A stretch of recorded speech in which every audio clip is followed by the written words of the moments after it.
The first time Nathaniel Owens saw Thomas Everett walking the fence line that separated their properties, she felt a sharp mixture of resentment and curiosity that caught her completely off guard. She stood on the sagging porch of her failing farmhouse in Red Cloud, Nebraska, watching the tall stranger examine the barbed wire as if he actually cared about boundaries that meant nothing when crops refused to grow and cattle wandered wherever hunger led them.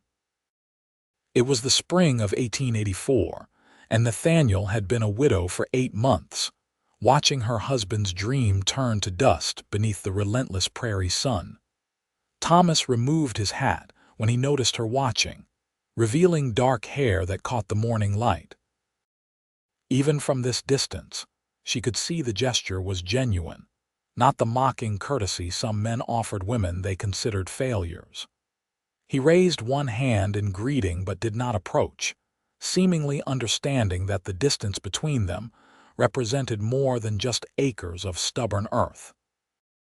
Nathaniel turned away, refusing to acknowledge the greeting. She had heard about the stranger who purchased the abandoned Henderson property for a price that seemed absurdly high given the state of farming in this corner of Nebraska. The land agent in town had been practically gleeful when sharing the news, as if Thomas Everett's arrival somehow reflected well on Red Cloud itself, rather than revealing him as either desperate or foolish. The Henderson place had sat empty for 2 years after old Edgar Henderson died without heirs willing to take on the burden of his debts. The house was barely standing.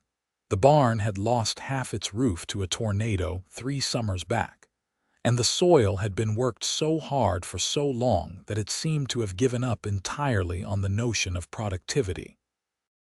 Nathaniel's own 160 acres were in only slightly better condition, and that was saying something considering how bad things had become since her husband Jacob died.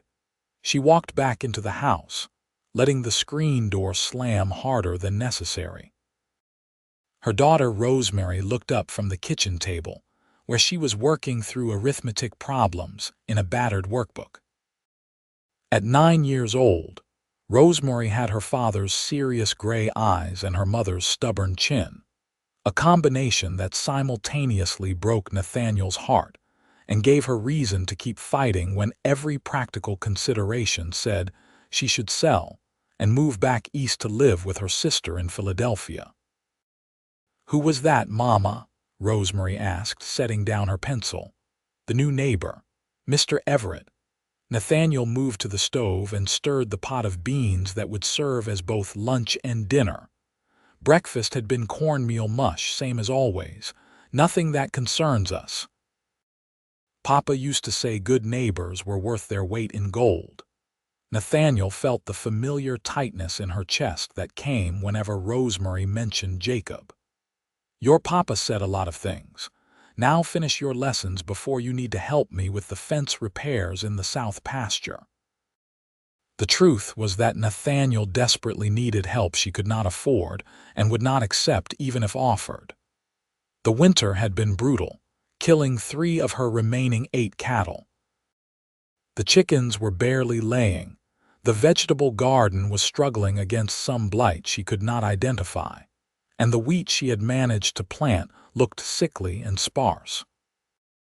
Her late husband's debts to the bank were mounting, and the land agent who had been so enthusiastic about Thomas Everett's purchase had been considerably less pleasant when discussing Nathaniel's own prospects. She had 60 days to make a payment that seemed impossible, or the bank would foreclose. 60 days to turn around years of bad luck, poor decisions, and the simple fact that running a farm alone while raising a child was beyond the capacity of even the most determined woman. Nathaniel knew this, accepted it with the same grim practicality that had gotten her through losing Jacob to pneumonia last August, but she refused to simply give up without exhausting every possible option. That afternoon, as promised, she took Rosemary out to repair the fence in the south pasture. The work was hot and tedious, requiring strength Nathaniel had to summon from reserves she no longer possessed. Her hands, once soft and suited to the teaching position she had held in Ohio before marrying Jacob, were now calloused and scarred, though still not quite hardened enough for the endless physical demands of farm work. They had been working for perhaps an hour when Nathaniel noticed fresh hoofprints in the soft earth near the property line. The prints were recent, made within the last day or so, and they traced a path along the fence before veering off toward the Henderson property. Thomas Everett, apparently, had been doing more than just a casual inspection of the boundary between their lands. "Mama, look." Rosemary pointed to a section of fence about 20 yards ahead. "Someone already fixed those posts." Nathaniel walked over quickly, her heart hammering with a confusing mixture of anger and something else she refused to name. Sure enough, 3 fence posts that had been leaning at precarious angles just 2 days ago, when she had last been out here, were now standing straight and secure, the earth around their bases firmly tamped down with fresh dirt. The work was expert, the kind of repair that would hold through storms and animal pressure. Nathaniel touched one of the posts, feeling how solid it stood, and her jaw tightened. She had not asked for help. She did not want charity, especially not from a stranger who probably saw her as some pathetic widow to be pitied. "Did Mr. Everett fix our fence?" Rosemary asked, her voice carrying a note of pleased surprise that made Nathaniel want to scream. "I do not know, and it does not matter. We fix our own fences." Nathaniel grabbed the shovel with more force than necessary. "Come on, we have work to do." But as they continued along the fence line, they found more evidence of Thomas Everett's interference. A broken section of barbed wire had been replaced with new wire, strung taut and proper. A gate that had been hanging crooked on broken hinges now swung smooth and level on new hardware. Everywhere Nathaniel looked, she saw signs of her neighbor's unwanted assistance. By the time they returned to the house, as the sun was setting, Nathaniel's anger had crystallized into cold determination. She served Rosemary a simple dinner, waited until her daughter was asleep, then saddled their remaining horse and rode through the deepening twilight toward the Henderson property. She could see lamplight in the windows of the old Henderson house as she approached, which surprised her. She had assumed Thomas Everett would be camping in the barn or even sleeping rough while he got the property in order. Instead, it appeared he had already made the house habitable, which suggested either remarkable industry or that the house had been in better shape than she remembered. Nathaniel dismounted and tied her horse to the porch rail, then climbed the steps and knocked firmly on the door. She heard movement inside, boot steps approaching, and then the door opened to reveal Thomas Everett holding a kerosene lamp. Up close, he was younger than she had expected, perhaps 30 or 32, with a weathered face that spoke of years spent outdoors and dark eyes that regarded her with cautious interest. He was tall, easily over 6 feet, with the lean build of a man accustomed to hard work. His shirt sleeves were rolled to his elbows, revealing forearms corded with muscle. "Mrs. Owens," he said, his voice a pleasant baritone with a hint of some accent she could not quite place. "This is unexpected." "You repaired my fences," Nathaniel said without preamble. "I did not ask for your help and I do not want it. Please stay on your own property and leave my farm alone." Thomas studied her for a long moment, his expression unreadable in the lamplight. "The cattle were getting through," he finally said. Seemed neighborly to fix the problem rather than chase strays every morning. "I will chase my own strays and fix my own fences, Mr. Everett. I appreciate the gesture, but I cannot pay you for the work or the materials, and I will not be indebted to a stranger." Something flickered across Thomas's face, an emotion Nathaniel could not quite identify. "I am not asking for payment.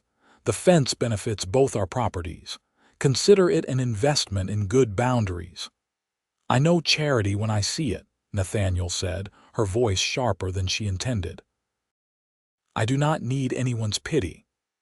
"Good," Thomas replied calmly, "because I do not pity you, Mrs. Owens. I respect a woman trying to make a go of it on her own. But that does not mean I am going to stand by and watch good fences fall apart when I have the materials and the knowledge to fix them. You can be angry about it if you want, but the fences will stay fixed." The sheer audacity of his response left Nathaniel momentarily speechless. She opened her mouth to argue further, then closed it again, suddenly aware of how exhausted she felt. The anger that had carried her across the property line was evaporating, leaving only weariness in its wake. "I should go," she said stiffly. "It is late and my daughter is alone." Thomas nodded. "Ride safe. The coyotes have been active the last few nights." Nathaniel turned without responding and mounted her horse, acutely aware of Thomas watching from the porch until she was well away from his property. The ride back to her own farmhouse felt longer than it should have, and when she finally unsaddled the horse and stumbled into her own dark house, she found herself thinking not about the repaired fences, but about the calm certainty in Thomas Everett's voice when he said he would not stand by and watch them fall apart. The next morning brought new frustrations. 2 more chickens had died overnight, victims of what Nathaniel was beginning to suspect was some kind of disease spreading through her small flock. She buried them behind the chicken coop, scrubbed her hands raw with lye soap, and tried not to calculate how much the loss of eggs would impact their already precarious situation. Rosemary helped with the morning chores without complaint, but Nathaniel could see the worry in her daughter's eyes. Children were perceptive, and Rosemary was brighter than most.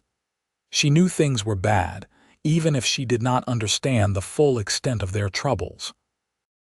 After breakfast, Nathaniel hitched the wagon and drove into Red Cloud to see about purchasing medicine for the remaining chickens, even though she could barely afford it. The town was small but growing, benefiting from its position along the Burlington and Missouri River Railroad. Main Street was a mix of wooden storefronts and a few newer brick buildings, including the bank that held the mortgage on Nathaniel's farm. She avoided looking at the bank as she pulled up in front of Wilson's General Store. The proprietor, Edgar Wilson, was a decent enough man who extended her credit with obvious reluctance. Nathaniel hated asking, hated the way Wilson's expression shifted to uncomfortable pity whenever she entered his store, but necessity left her little choice. The bell above the door chimed as she entered. Wilson looked up from where he was stocking shelves and offered a strained smile. "Mrs. Owens, what can I help you with today?" "I need chicken medicine, whatever you have for respiratory illness." Wilson's expression grew even more uncomfortable. "About your account, Mrs. Owens. I'm afraid I cannot extend any more credit until you make a payment on what you already owe." Nathaniel felt heat rise in her cheeks. "How much do I owe?" $17.40. The amount was not enormous, but it might as well have been a fortune given the state of her finances. Nathaniel had perhaps $3 to her name, money she had been saving for flour and cornmeal. If she paid Wilson, she would not have enough to buy the supplies they needed to get through the next 2 weeks. "I will have money after I sell the wheat," Nathaniel said, even though they both knew the wheat crop looked terrible and harvest was still months away. "I am sorry, Mrs. Owens. I truly am. But I have to run a business and I cannot keep extending credit to folks who cannot pay. It is nothing personal." Nathaniel nodded stiffly, turned, and walked out of the store before the humiliation could completely overwhelm her. She stood on the wooden sidewalk, gripping her empty basket, trying to decide what to do next. The chickens would continue to die without medicine, but she could not purchase medicine without money or credit. Mrs. Owens. A familiar voice made her turn. Thomas Everett was standing a few feet away, his own arms full of supplies from the hardware store. "Are you all right?" "Fine," Nathaniel said automatically. "Perfectly fine." Thomas looked at her empty basket, then at the general store, and his expression suggested he understood exactly what had just transpired. "If you need supplies, I would be happy to—" "No," Nathaniel interrupted sharply. "Thank you, but no. I do not accept charity, Mr. Everett. I thought I made that clear last night. It would not be charity. It would be a loan.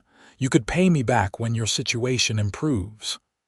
"My situation is not going to improve," Nathaniel heard herself say, the words escaping before she could stop them. "The wheat is failing. The chickens are dying. The cattle are barely holding on, and the bank is going to foreclose in less than 60 days. So unless you are prepared to loan me several $100s with no reasonable expectation of repayment, I suggest you keep your money and your well-intentioned offers to yourself." She brushed past him, heading for her wagon before he could respond. Her hands were shaking as she gathered the reins, and she hated that Thomas Everett had witnessed her breakdown, hated that she had revealed the full extent of her desperate situation to a virtual stranger. The ride back to the farm was a blur. Nathaniel held herself together through sheer force of will, but the moment she was alone in her house, with Rosemary outside tending to chores, she let herself cry for the first time since Jacob's funeral. She cried for the loss of her husband, for the farm that was slipping through her fingers despite her best efforts, for the future she could not provide for her daughter. She cried until she had no tears left, and then she washed her face, straightened her spine, and went back to work because that was all she knew how to do. 3 days passed. Nathaniel avoided the property line, focused on her failing chickens and her struggling crops and the endless list of tasks that seemed to multiply faster than she could complete them.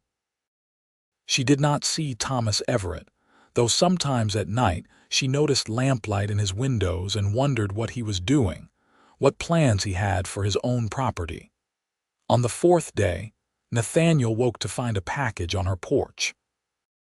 Inside was a bottle of chicken medicine and a note written in neat, masculine handwriting. "Consider this a gift from one neighbor to another.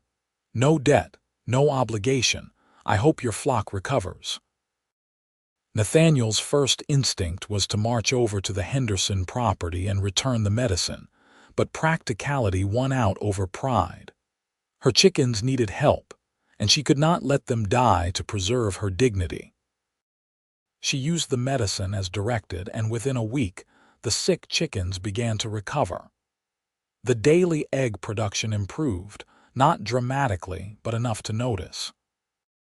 A week after that, Nathaniel discovered that someone had plowed and planted the 5-acre section of her land that she had been forced to leave fallow due to lack of time and energy.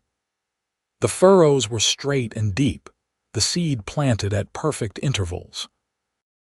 Corn, she realized when she examined the small green shoots just beginning to emerge. Someone had planted her fallow field with corn.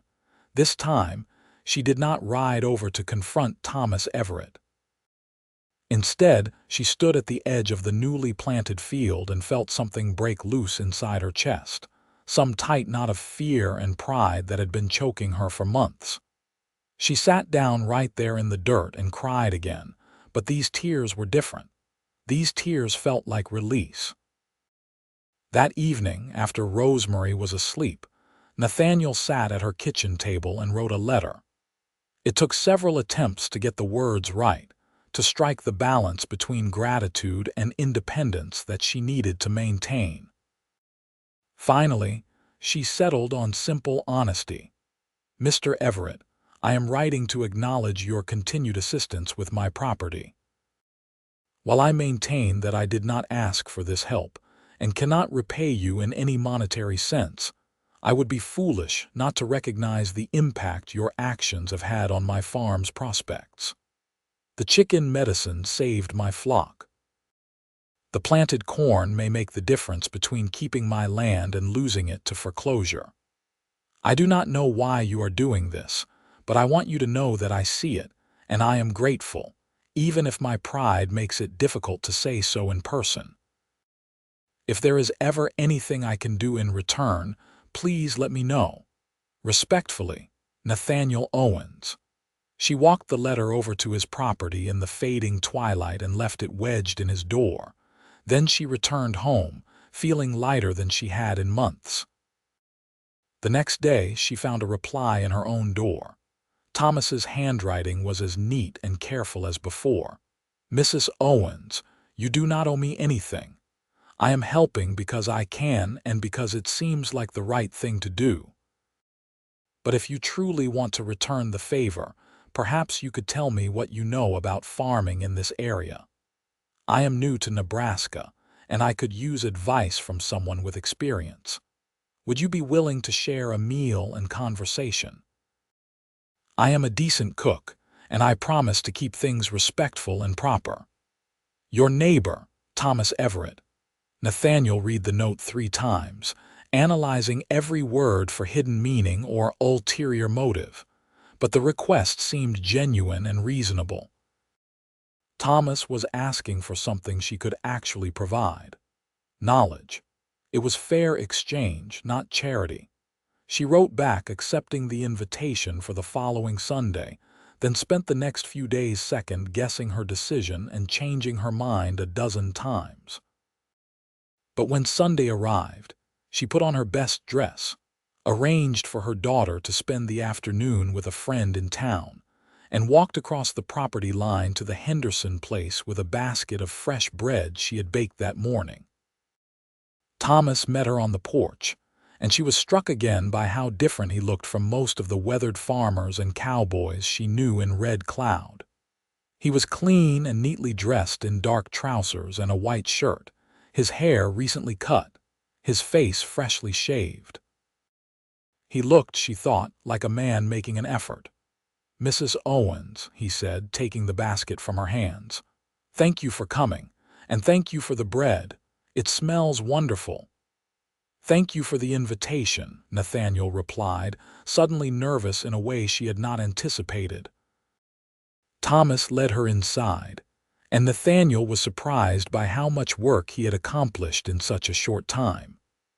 The Henderson house, which had been falling apart when she last saw it years ago, was now clean and functional. The floors had been repaired and swept, the windows replaced, the walls patched and painted. Simple furniture filled the main room. A table and chairs, a comfortable-looking sofa, bookshelves lined with volumes that suggested an educated man. "You have done wonders with this place," Nathaniel said honestly. "It has kept me busy." Thomas moved to the stove where something was simmering that smelled rich and savory. "I hope you like stew. It is one of the few dishes I can make reliably well." They sat down to eat, and the meal was indeed good, far better than the simple beans and cornbread that constituted most of Nathaniel's recent dinners. As they ate, they talked, and Nathaniel found herself relaxing in a way she had not expected. Thomas asked intelligent questions about crop rotation, soil conditions, water management, and weather patterns. He listened carefully to her answers, occasionally making notes in a small leather journal he kept nearby. "Where did you farm before Nebraska?" Nathaniel asked. "I did not," Thomas admitted. "I was a lawyer in Chicago, but I hated city life, hated being indoors all day, hated the endless arguing over things that did not seem to matter. My father left me some money when he passed last year, and I decided to use it to buy land and learn to farm. I know it probably sounds foolish to someone who has been working the land for years." It does not sound foolish, Nathaniel said carefully, but it is hard work and the rewards are uncertain at best. Why Nebraska specifically? I liked the idea of the prairie, the openness, the possibility. Thomas smiled slightly. And the land was cheap enough that I could afford a decent-sized property. I bought the Henderson Place site unseen, which was probably not wise, but it has worked out well enough so far. You have money then, Nathaniel said, the words coming out more blunt than she intended. I mean, you must have substantial resources to buy property and supplies and to fix everything so quickly. Thomas did not seem offended by the question. I have enough to get started properly. My father was successful and he saved well. I am not wealthy by Chicago standards, but out here I am comfortable. Is that what you were worried about? That I was some poor fool trying to farm without resources? No, Nathaniel said.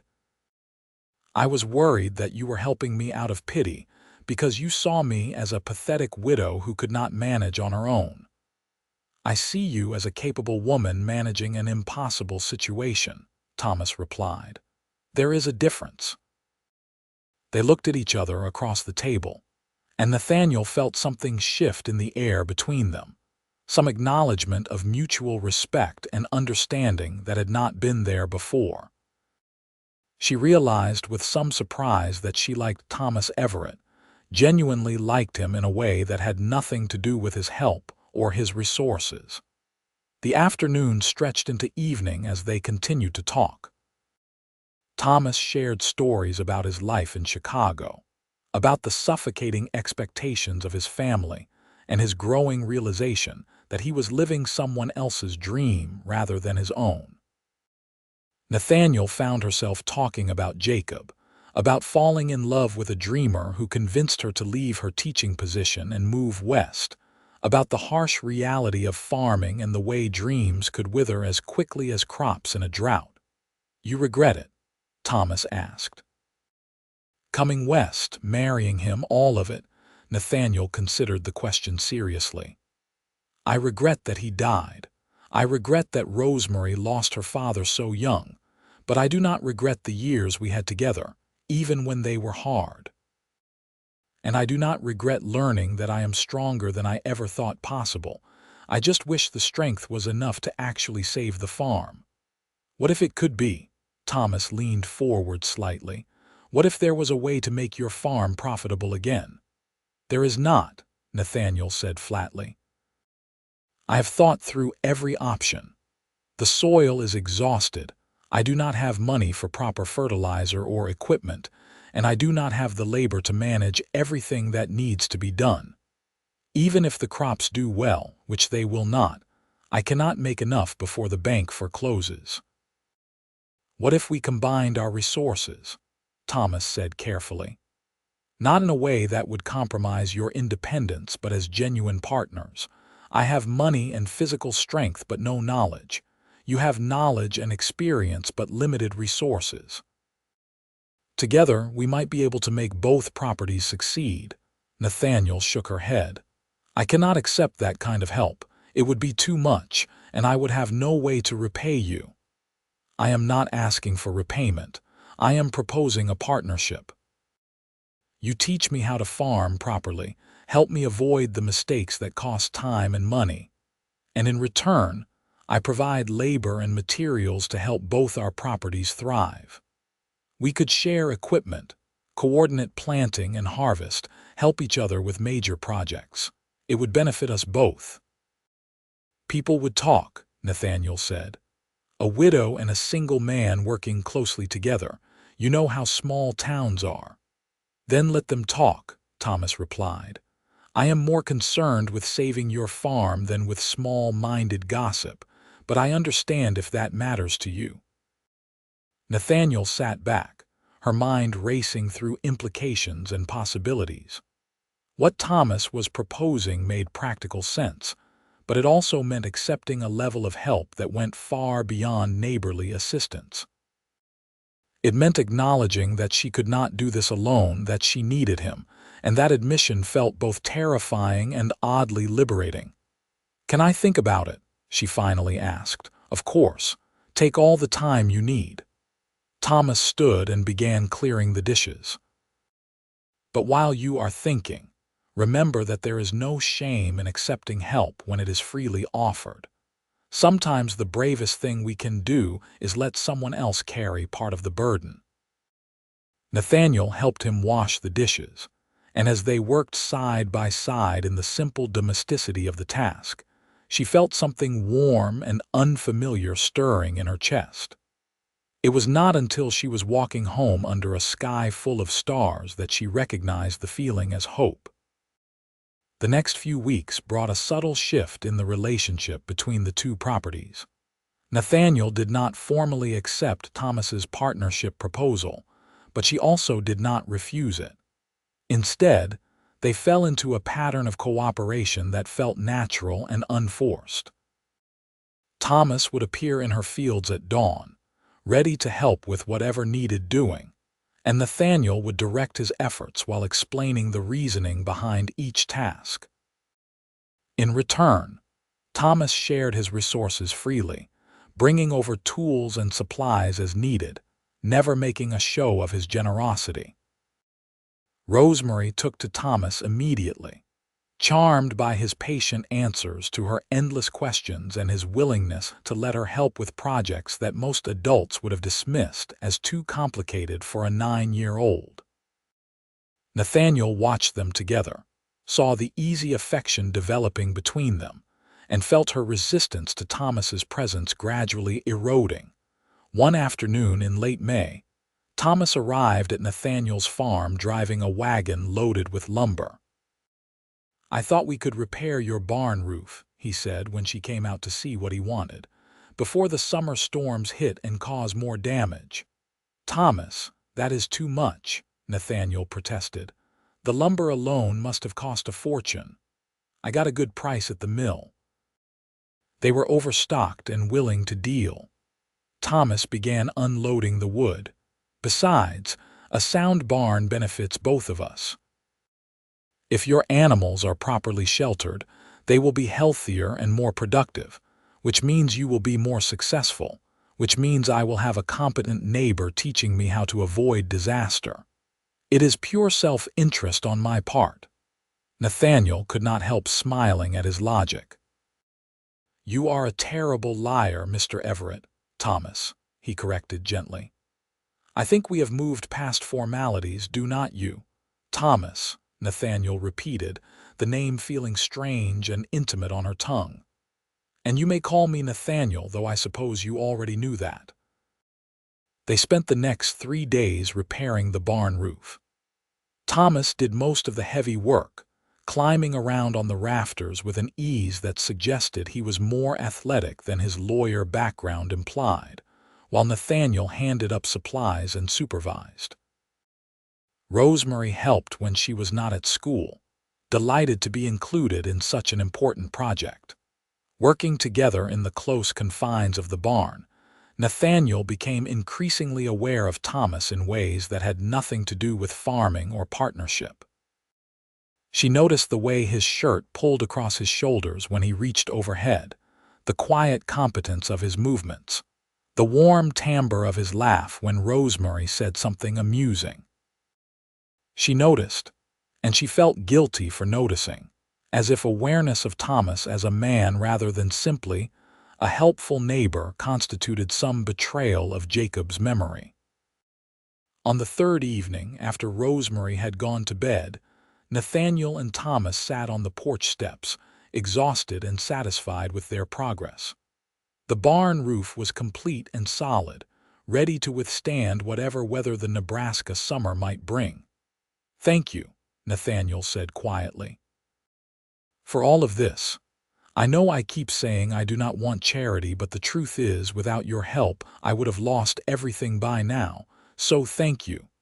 "You are welcome," Thomas replied, "though I maintain this is not charity. You have taught me more about farming in the last month than I could have learned in a year on my own.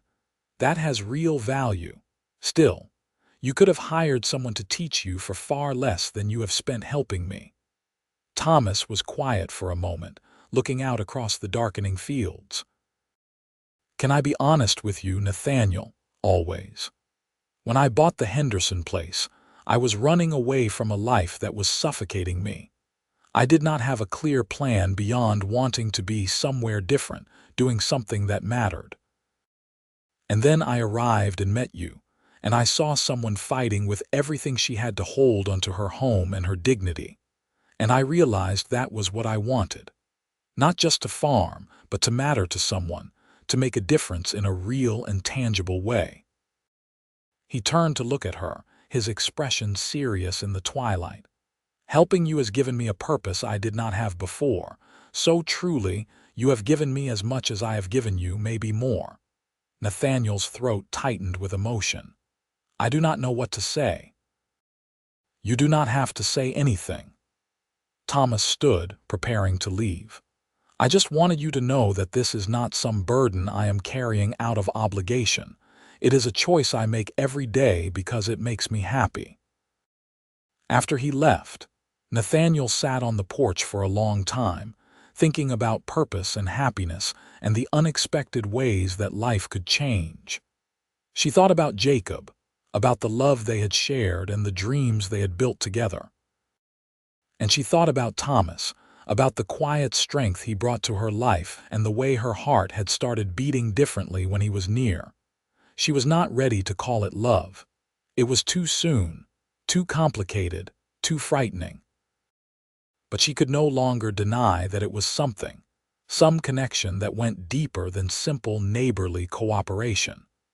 The next morning brought news from town that shook Nathaniel out of her introspection. The bank was accelerating foreclosure proceedings against several farms in the area, and hers was on the list. Instead of 60 days, she now had 30 to come up with the full payment or lose everything. Nathaniel sat in her kitchen, staring at the letter from the bank, and felt the carefully constructed hope of the last few weeks crumbling around her.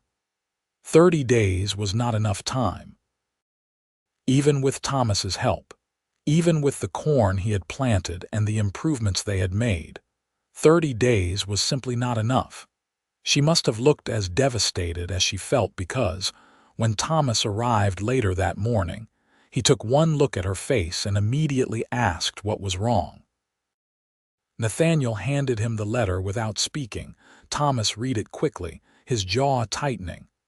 "How much do you need?" $340, plus the fees and interest, probably closer to $400 total.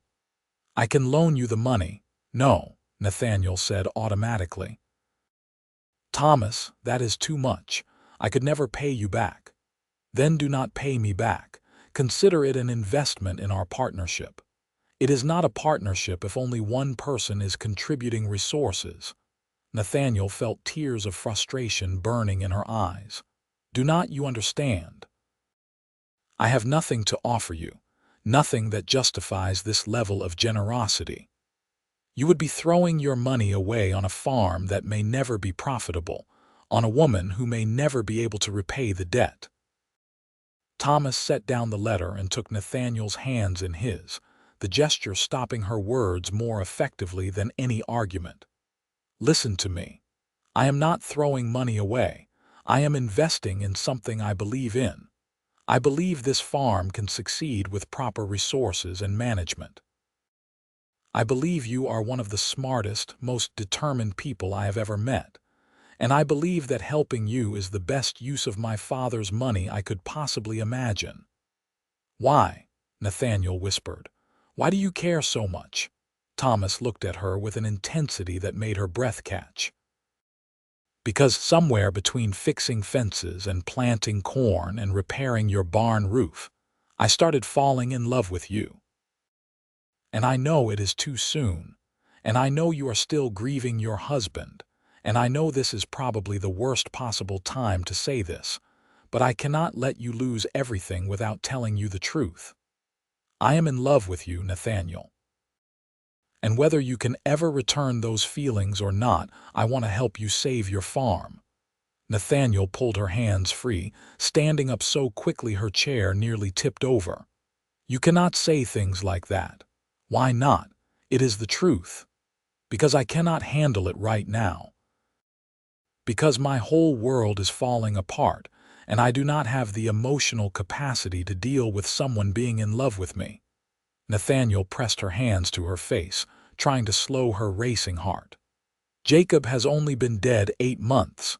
8 months, Thomas. I cannot just move on like he never existed." "I am not asking you to move on or forget him," Thomas said quietly.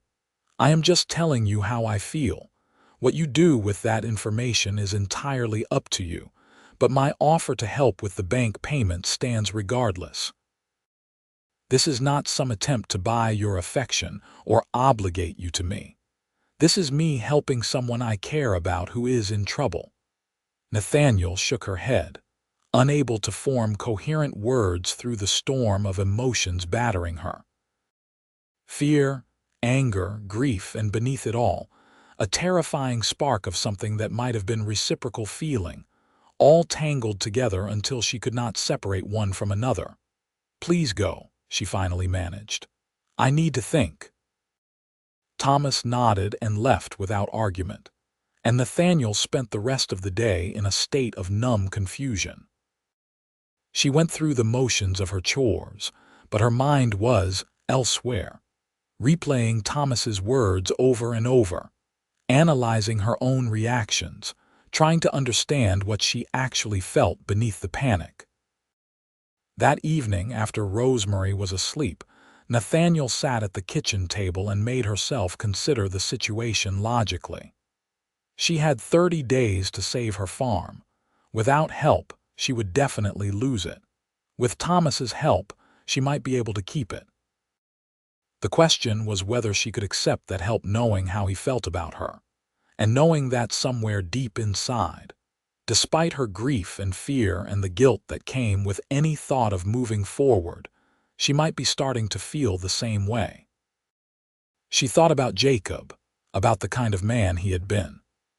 Impractical and optimistic, full of dreams that never quite came to fruition, but genuinely kind and loving. Would he want her to lose everything out of loyalty to his memory? Would he want her to reject help, because accepting it might mean opening her heart to someone new? Nathaniel knew the answer. Jacob had loved her enough to want her happiness, even if he was not there to provide it. He would want Rosemary to grow up on the farm they had built together, would want Nathaniel to thrive rather than merely survive. And if that meant accepting help from a good man who loved her, Jacob would have been the first to encourage her to do so. The realization brought fresh tears, but they felt cleansing rather than painful. Nathaniel cried for the past she was letting go and for the future she might be brave enough to embrace. The next morning, she walked across the property line to the Henderson place and found Thomas working in his own fields. He saw her coming and stopped work, waiting with obvious apprehension for her to reach him. "I will accept your loan," Nathaniel said without preamble.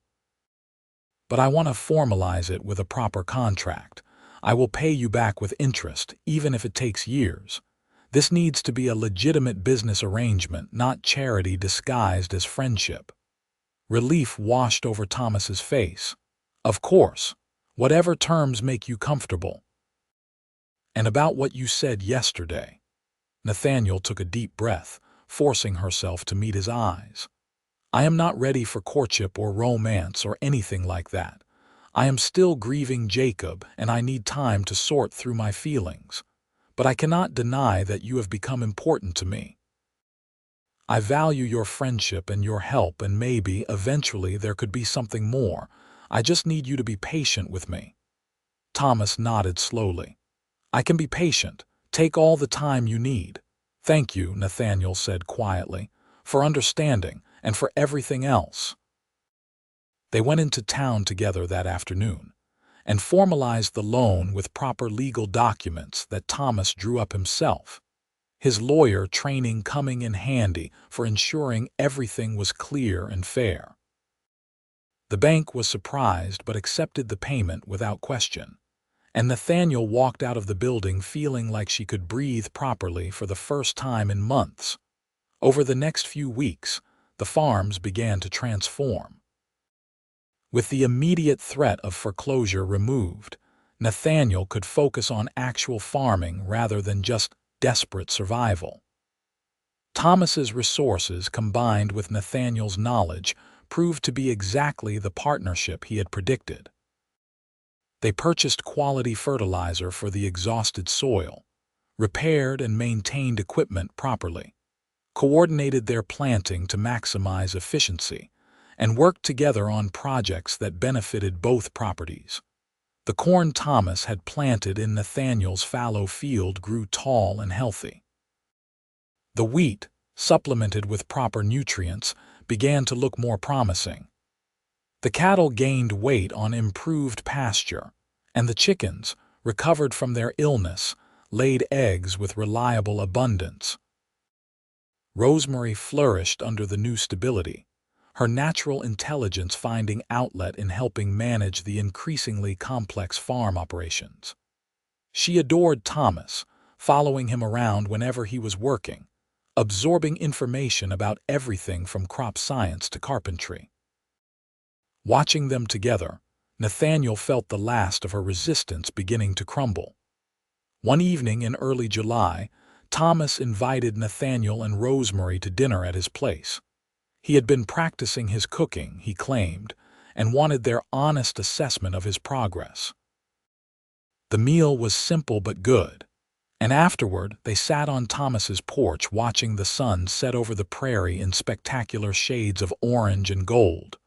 Rosemary, drowsy from the food and the warm evening, fell asleep with her head in Nathaniel's lap. Thomas and Nathaniel sat in comfortable silence, listening to the evening sounds of birds and insects and distant cattle. "I got a letter from my sister in Philadelphia," Nathaniel said eventually. "She heard about the bank situation from someone in town and wrote to say I should sell the farm and move east to live with her. She thinks I am being stubborn and foolish, trying to manage on my own out here."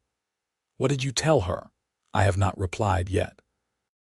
But I am going to tell her that I am not alone, that I have help from a good friend, and that the farm is doing better than it has in years. I am going to tell her that Nebraska is my home now and I am not giving up on it." Thomas smiled. "I am glad to hear that." "I am also going to tell her about you," Nathaniel continued, her heart beating faster. "About how you have helped us, and about how Rosemary adores you, and about how I am starting to care for you in ways that scare me because it is too soon and too complicated, but the feelings are there anyway." Thomas turned to look at her, his expression carefully controlled. "You do not have to explain anything to your sister or to me." "I want to, though. I want to acknowledge what is happening between us, even if I am not ready to act on it yet. Because you deserve to know that your patience is not wasted, that I do feel something for you, and that maybe someday soon I will be ready for more than just friendship and partnership." "Nathaniel," Thomas said softly, and the way he said her name made her shiver despite the warm evening. "I meant what I said about being patient. I am not going anywhere. Whenever you are ready, I will be here." Nathaniel reached across the space between them and took his hand, lacing her fingers through his in a gesture that felt both innocent and profoundly intimate. They sat like that until full dark, hands linked, Rosemary sleeping peacefully between them, and Nathaniel felt something settle in her chest that might have been peace. The summer progressed with hard work and steady progress. The corn grew tall, the wheat headed out better than expected, and the vegetable garden produced abundantly with proper care and attention. Thomas's own fields also flourished under Nathaniel's guidance, and it became clear that his initial harvest would be successful. In late August, on the anniversary of Jacob's death, Nathaniel woke early and rode out to the small cemetery on the edge of Red Cloud where her husband was buried. She brought fresh flowers and spent an hour sitting beside his grave, talking to him in her mind about everything that had happened over the past year. She told him about the struggle to save the farm, about Thomas's arrival and his help, about the confusing tangle of grief and new feeling that had characterized the last few months.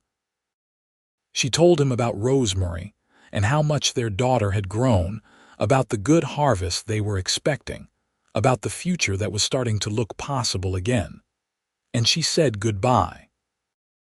Not to the memory of him or the years they had shared, but to the active grief that had been defining her life. She released the guilt that came with thoughts of moving forward, accepted that loving someone new did not diminish what she had felt for Jacob, and gave herself permission to be happy again. When she returned to the farm, she found Thomas in her cornfield, walking the rows and checking the ears to see how close they were to harvest. He saw her coming and waved, and Nathaniel felt her heart skip in a way that was becoming familiar. "Hey," he said when she reached him. "How are you doing?" "Better," Nathaniel replied honestly. "It was a hard day, but I think I needed it, to remember and to let myself start moving forward." Thomas nodded, understanding written clearly on his face. "That sounds healthy." "Thomas, I was thinking." Nathaniel twisted her hands together, nervous in a way she had not been since she was a young woman courting Jacob. "The harvest dance is in 3 weeks.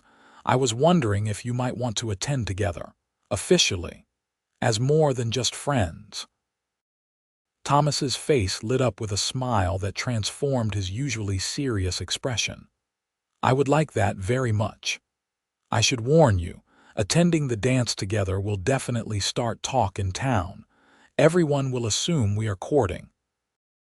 "Well, I hope we are courting," Thomas said, stepping closer. "Are we courting, Nathaniel?" "Yes," Nathaniel said, feeling simultaneously terrified and exhilarated. "I think we are." Thomas reached out slowly, giving her plenty of time to pull away, and cupped her face gently with one calloused hand. "May I kiss you?" Nathaniel nodded, not trusting her voice, and Thomas leaned down and pressed his lips to hers in a kiss that was soft and careful and full of restrained feeling. It was nothing like kissing Jacob had been, and that was all right. This was different, new, its own thing entirely, and Nathaniel let herself sink into it without comparison or guilt. When they pulled apart, Thomas was smiling, and Nathaniel realized she was smiling too, genuinely happy in a way she had not been in far too long. The next 3 weeks passed in a blur of harvest preparation and quiet courtship. Thomas and Nathaniel were careful around Rosemary, not wanting to overwhelm her with changes, but they need not have worried. Rosemary was delighted by the development, declaring that she had known Thomas loved her mama for months and was glad everyone was finally being sensible about it. The harvest dance was held in Red Cloud's largest barn, decorated with lanterns and autumn flowers. It seemed like the entire town turned out for the event, and Nathaniel felt the weight of curious stares as she arrived with Thomas and Rosemary. Let them look, she thought. Let them talk. She had nothing to be ashamed of. Thomas was an excellent dancer, moving with unexpected grace as he led Nathaniel through waltzes and reels. Rosemary danced with both of them and with several other children her age, her face flushed with happiness. As the evening wore on, Nathaniel felt the last of her reservations melting away. This felt right. Thomas felt right. The future they were building together felt right. During a break between dances, Edgar Wilson approached them, looking uncomfortable. "Mrs. Owens, Mr. Everett. I wanted to apologize for not being able to extend more credit earlier this year. I know things were difficult for you." "Water under the bridge," Nathaniel said graciously. "My account is current now, and I expect it to stay that way. I am glad to hear it. And I am glad to see you looking so happy." Wilson glanced between them, clearly curious but too polite to ask direct questions about their relationship.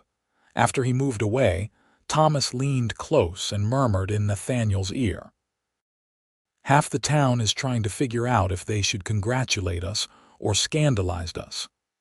"Let them figure it out on their own time," Nathaniel replied, surprising herself with how little she cared about town gossip. The harvest that year exceeded all expectations. The corn brought an excellent price at market. The wheat yielded well despite the difficult start, and both farms ended the season solidly in the black.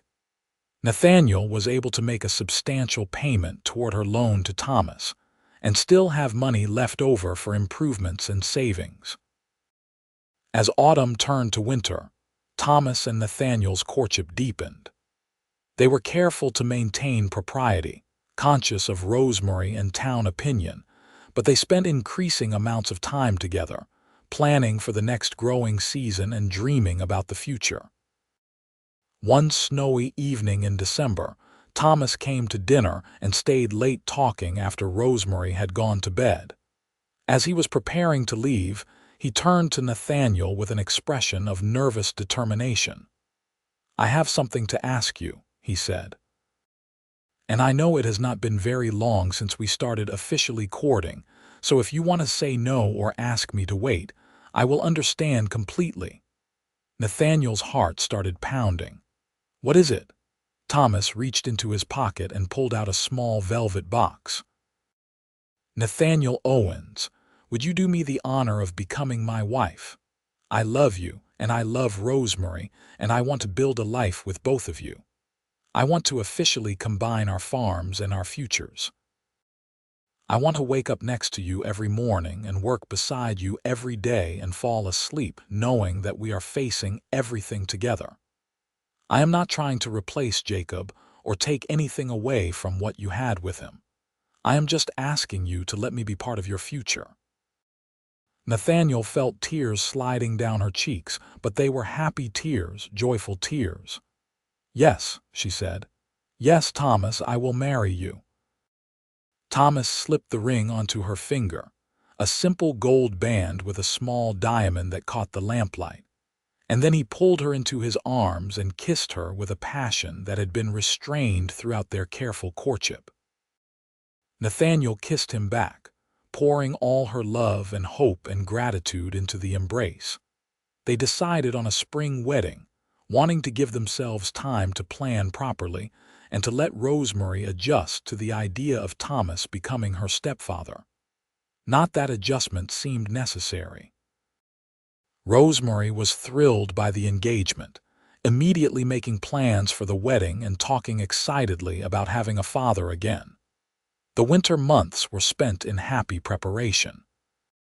Thomas and Nathaniel worked together to combine their households, deciding which house they would live in and how to manage the merged farm operations. They decided to make the Henderson place their primary residence since it was larger and in better condition. But to keep Nathaniel's original farmhouse for hired help, they planned to employ as the operation expanded.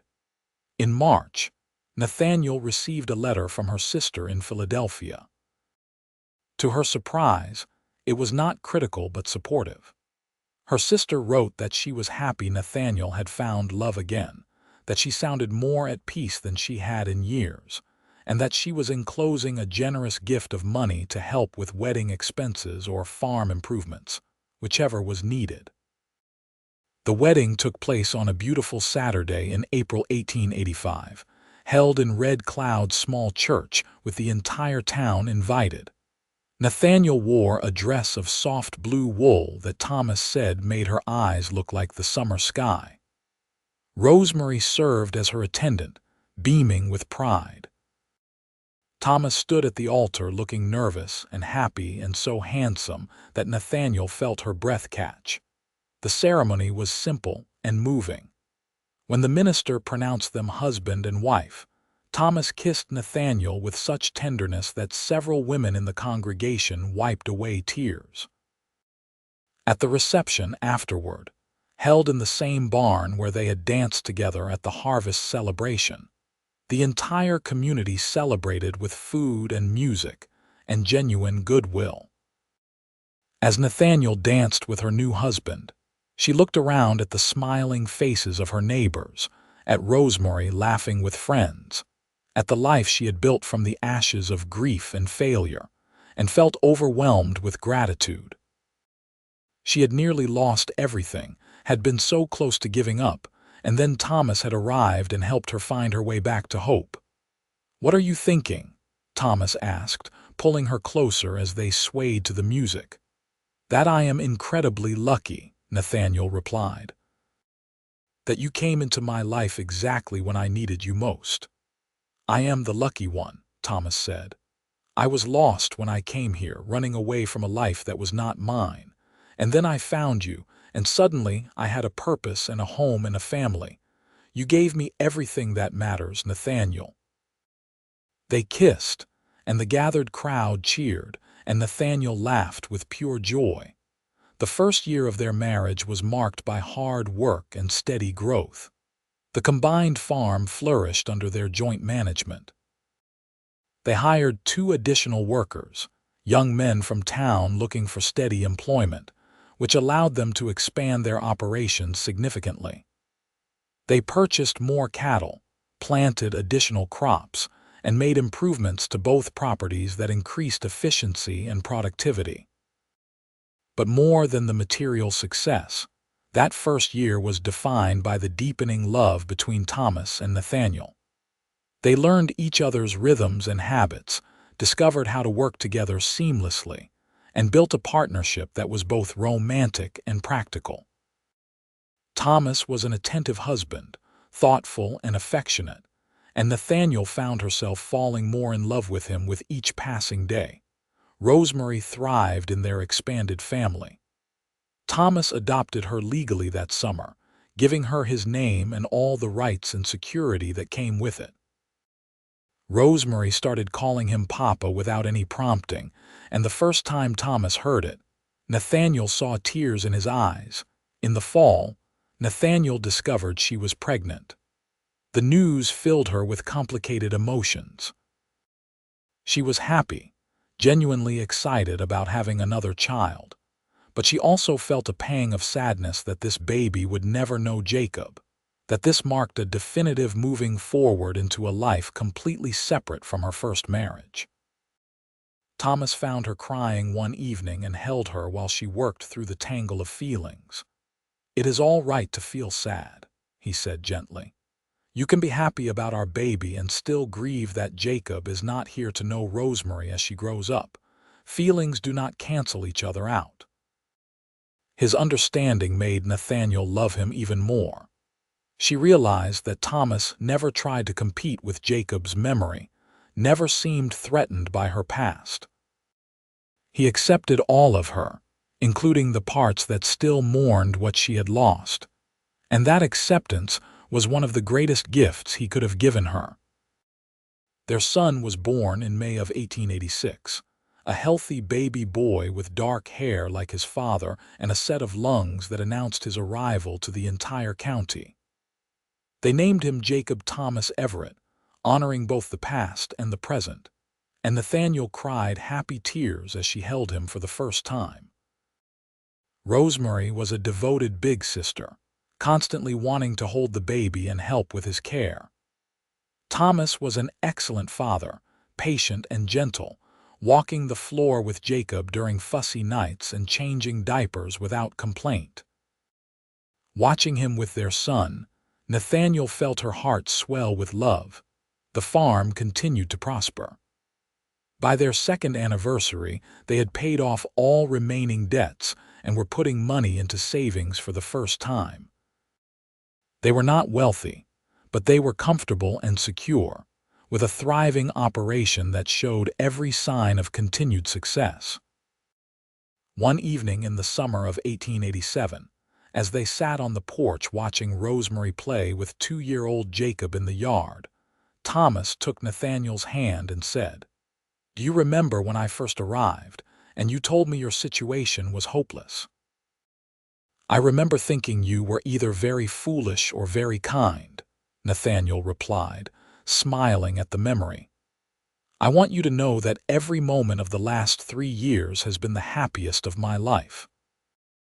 Every fence I fixed, every field I planted, every dollar I spent, it was all worth it 1,000 times over because it brought me here. To you, to this family, to this life we built together." Nathaniel leaned her head against Thomas's shoulder. "I love you. I know I do not say it often enough, but I do.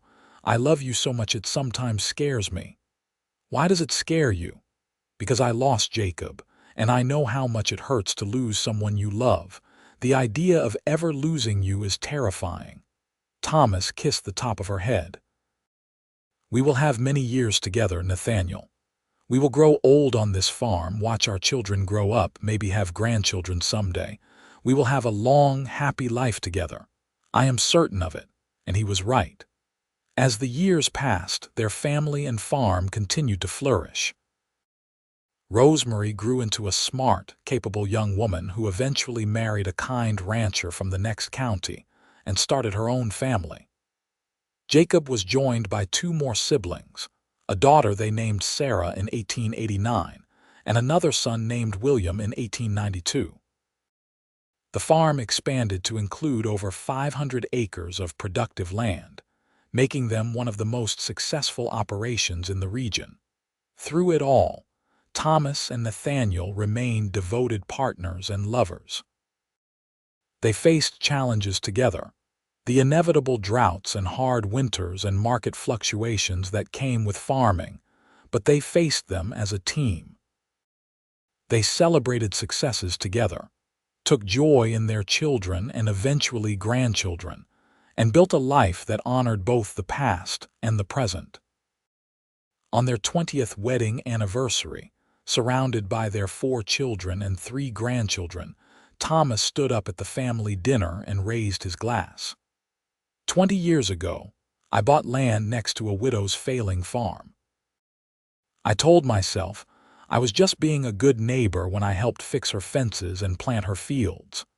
But the truth is, from the moment I saw Nathaniel standing on her porch, looking so fierce and determined despite everything working against her, I knew she was going to change my life.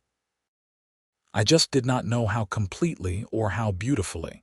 To my wife, my partner, my love, thank you for letting me be part of your story."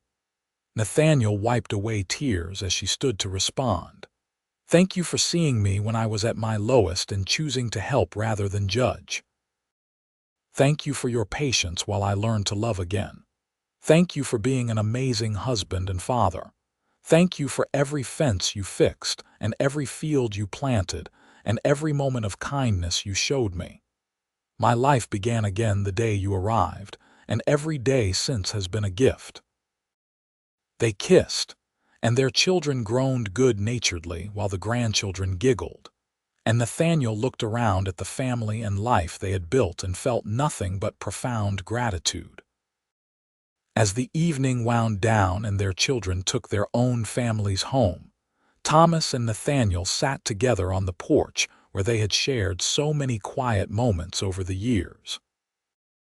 The farm stretched out before them in the gathering twilight, the fields productive and well-tended, the cattle grazing peacefully, the barn and outbuildings in excellent repair.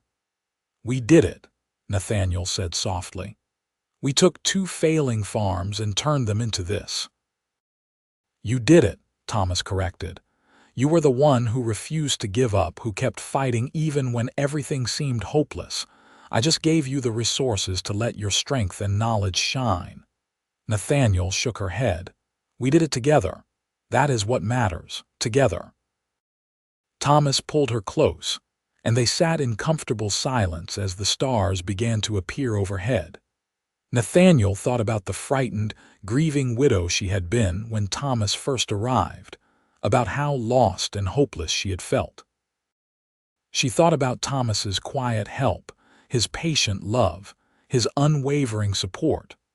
She thought about the family they had created and the life they had built. And she thought about how lucky she was that a stranger had bought the land next to hers and chosen kindness over indifference, partnership over competition, love over loneliness. She thought about how one decision, one act of generosity, one man's quiet determination to help had changed everything. "I love you," she whispered to Thomas. "I love you too," he replied. "Always and forever." They sat together on the porch, watching their land settle into night, knowing that tomorrow would bring more work and more challenges, but also more moments of joy and love and partnership. They sat together, two people who had found each other when they both needed it most, and built something beautiful from the ruins of what came before. Their story was not about grand gestures or dramatic rescues. It was about showing up day after day, about fixing fences and planting fields and choosing to help when help was needed.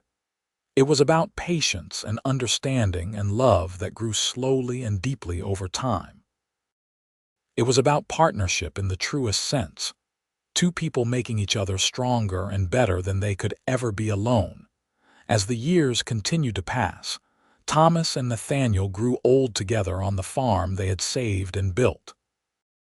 They saw their children established in happy lives of their own, met grandchildren and eventually great-grandchildren, and remained devoted to each other through every season of their long life together. When Thomas died peacefully in his sleep at the age of 82, with Nathaniel holding his hand, she grieved deeply, but without the desperate hopelessness that had characterized her grief for Jacob. This was different. She and Thomas had been given 50 wonderful years together, a lifetime of love and partnership and shared joy. She missed him terribly, but she was grateful rather than bitter, thankful for every moment they had been given. Nathaniel lived another 5 years after Thomas's death, surrounded by the family they had created, working the land they had saved until her last days.